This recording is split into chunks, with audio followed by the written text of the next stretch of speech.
कल्याण परिमंडळामधल्या कल्याण डिव्हिजनमध्ये विशेषतः कल्याण शहर जे आहे तर कल्याण शहरामध्ये कशा पद्धतीने निवडणुकीची तयारी चाललेली आहे हे पाहणं आजच्या बैठकीचा हे होतं आणि त्यामध्ये प्रतिबंधक कारवाया असतील त्यानंतर अवैध शस्त्र अग्निशस्त्र असतील किंवा इतर कारपोरेशन्स असतील त्यांच्यावरची कारवाई दारूवरची कारवाई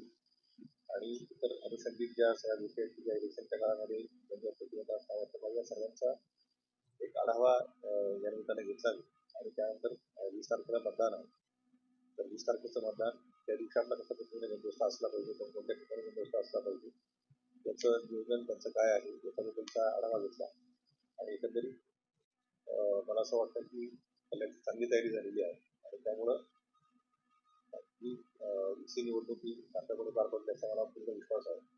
आणि यानंतर मी गावात देखील संवाद